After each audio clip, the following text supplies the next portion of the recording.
So, hello Capricorn! Welcome sa aking channel. Pasensya na sa matagal kong pananahimik. No, ako'y may mga pinagdaanan lamang sa buhay, no. Inarrange ko pa or inalign ko pa yung sarili ko, no. Pero ako ngayon ito nagbabalik grounded.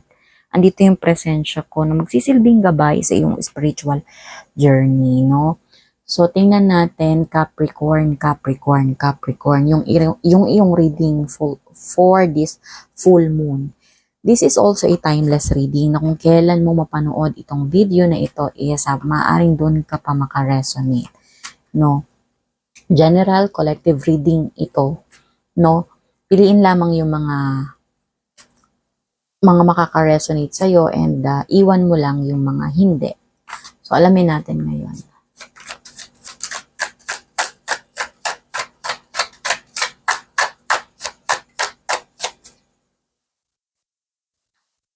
So, the world card, no? Yung mga attainment mo, yung completion mo sa buhay, Capricorn, sinasabi sa'yo dito ng full moon ngayon Scorpio, is baka ma-feel mo na parang hindi ka kumpleto or pwedeng hindi, parang kulang, parang may hinahanap ka sa kabila ng pagiging successful mo. Ganon, no? Successful, in terms of pwede din na parang hinahangaan ka ng mga tao sa paligid mo, yung ina-applause ka. Pero alam mo yun, sa kaibuturan ng sarili mo is may hinahanap ka or pwedeng ang gaganda ng mga naririnig mo sa paligid mo, no, mga papuri para sa'yo sa mga nagawa mo. Ganon. Pero parang feeling mo is incomplete ka. No? And meron din naman iba sa inyo dito is may attainment, no? May attainment, no, na makukuha, no? Yung another achievement ninyo sa buhay, no? Dalawang sitwasyon kasi nakikita ko dito ganon. Yung achievement na yun na makukuha ninyo is parang ganon, na parang aside sa nakukulangan kayo is parang natitrigger pa kayo na gumawa na parang hindi align doon sa inyong soul, no? Pwedeng nakakapanakit kayo emotionally nang hindi ninyo alam. Or pwedeng physically, gano'n, no? Dahil parang hindi yung nasa paligid ninyo is parang hindi kayo na-achieve, hindi nyo ka-level, no? Parang gano'n, no? Kasi ngayon yung tema ngayon kasi is full moon in Scorpio. Scorpio is a house of dark yan, house of secrets, no? Yan, no? So, parang binubunyag ngayon ng Scorpio, ngayong full moon, no? Yung mga medyo imbalances or yung dark sides ninyo, no? So, gano'n na kahit the world to, magandang card ito, the world yung completion or end of cycle isa. Pero yun nga yung team, no? Na parang ito nga is sa kabila ng mga attainment na gusto ninyo sa buhay, no? Yung tipong wala doon sa mga kakilala ninyo ba na lagi kayong dinedescribe ba na parang nasa yun lahat, ang swerte mo, ganun. Pero hindi mo yun ma-feel, ganun, Scorpio, no? Parang nakukulangan ka to the point na parang nakakapanakit ka ng iba. Damdamin, pwedeng ganun, no? Shadow, yun. So, ano sinasabi sa'yo ng iyong higher self, ng soul message?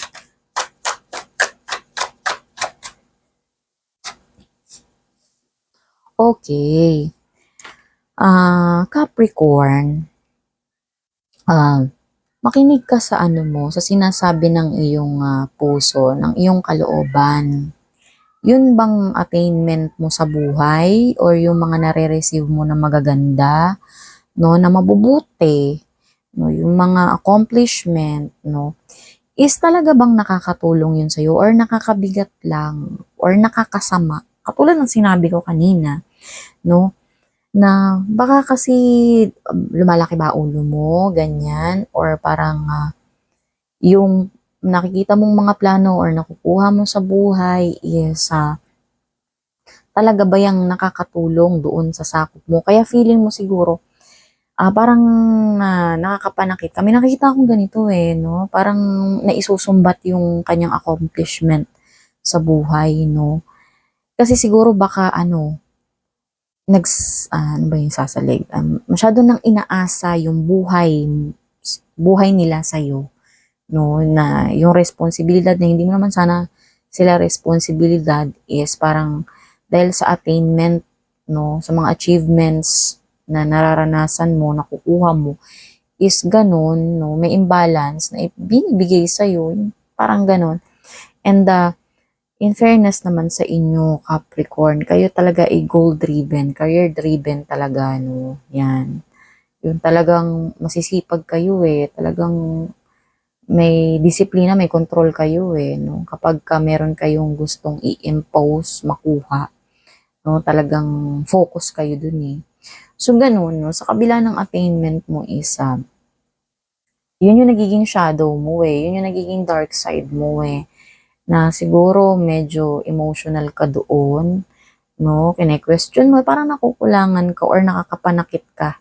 Ganon, no? Yun nga, sinasabi dito ng The High Priestess card, Capricorn, na makinig ka sa iyong intuition, sa iyong gut feeling, no?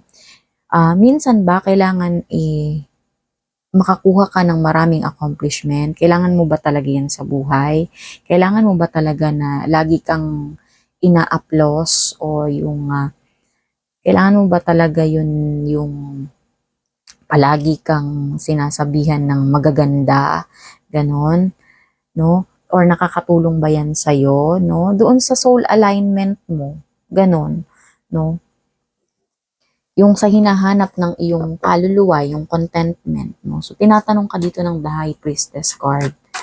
No? Kasi baka hindi ka na rin align kahit na magaganda yung mga nangyayari sa'yo. The moment na na-feel mong parang merong imbalance, no?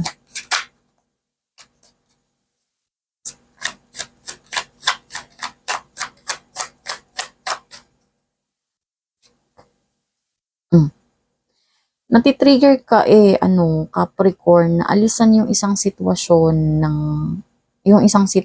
no? Parang ayaw mong umalis, no? Or natitrigger kang umalis, no?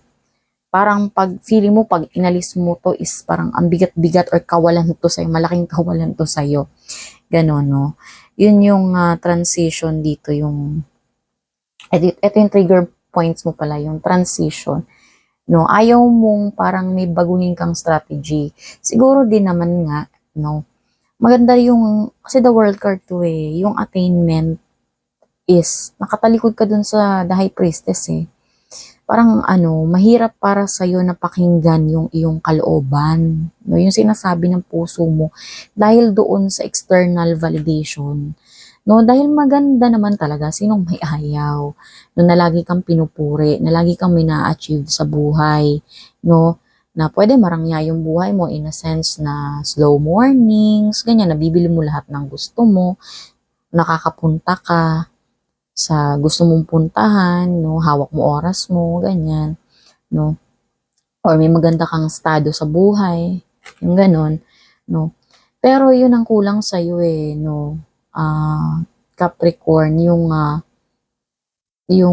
pakikinig sa kaloob-looban mo, no? Kaya ka nagkakaroon ng imbalance, no?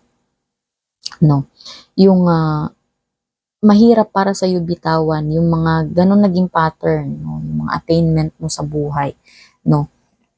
Ito yung sinasabi ng card. Ayan sinasabi ng card nakatalikod ka. Ito yung tao, ikaw yan tapos umaalis ka, sakay ka ng bangka. No, nakatalikod ka dito sa the high priestess Capricorn, no? Gitna siya, gitna. Pinagigitaan ka ng the world card, the high priestess, at saka itong trigger points mo, itong ugat, no?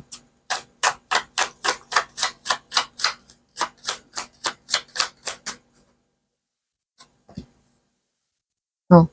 Eto, align talaga tong message.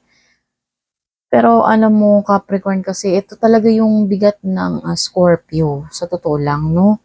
Kasi talagang nilalabas nito yung yung dark side, no? Ito talaga yung character ng Scorpio, since full moon pa talaga ngayon, yung intuitive. Alam mo, kailangan mong i-release dito yung pagbibilang, pwedeng panunumbat, no? Yung energy ng panunumbat, energy ng pagbibilang, energy nung mga wala pa sa'yo, no? Pero hindi mo nakikita na ikaw meron kang ganun, pero yung nasa paligid mo, nag-aasam na sana meron sila nung meron ka. Ganon, no? So, i-release mo yung ganong pag-iisip mo, yung pagbibilang, no? Isipin mo lagi kung ano yung meron sa'yo, no? Yung pagiging grateful kahit sa maliit lang na bagay na, ay, yung iba nga, ang tagal-tagal na nilang pinagpeprito o gusto nilang makuha to. Pero ako, within a span of ilang years lang or ilang months, nasa akin na, ganun. No, wag mong tingnan dito, Capricorn, yung mga wala sa'yo, no? Or yung mga bagay na, di ba, lagi mong isipin yung mga tao na parang wala ng mga meron ka. Ganun, no? Yun yung kailangan mong i-release, no? Dun sa field na yun. Ito sa field na to.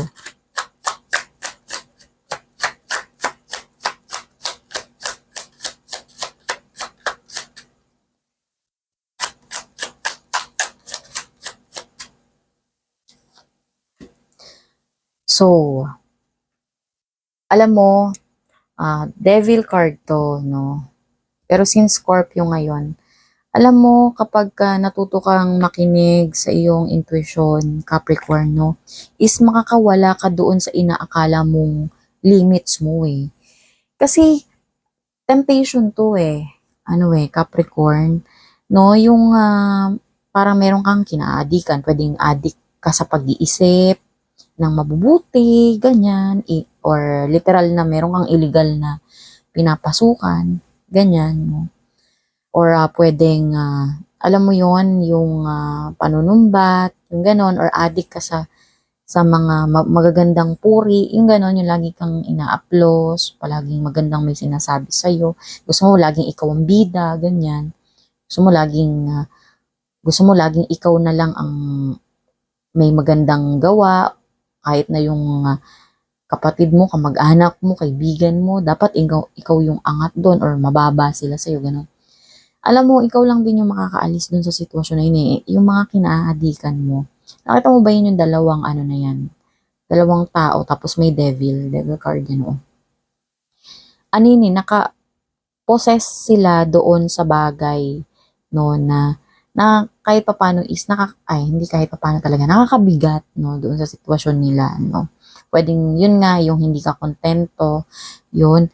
Pero may kakayahan ka na tanggalin yung posas na yun, yung bigat na yun, yung question na yung sarili mo. Kasi nakita mo yun, no, yung, pasensya sa kukuha kasi meron akong ginawa kanina, kaya may sinulat-sulat ako kanina, kaya napinturahan yung ng marker, yung aking daliri.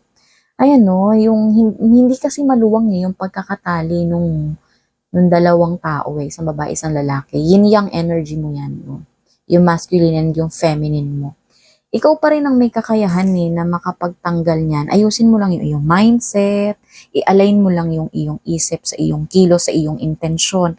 Makakawala ka dyan, Capricorn, no? Makakawala ka dyan sa sitwasyon na hindi mo gusto, na hindi ka kontento, na gusto mo sana is yung nakukuha mo ngayon is ganun din yung sinasabi ng puso mo. Nandito si The High Priestess makinig ka daw sa kanya, dun sa kaibuturan ng puso mo. So yun yung yung reading mo for this full moon, Capricorn, no? So sa next reading, ang tabayanan mo, baka energy mo yung mahagip, no? So stay tuned. Ikaw pa rin na may hawak ng sarili mong kapalaran. Ito ay isang gabay lamang. Thank you. Ingat lagi. Bye.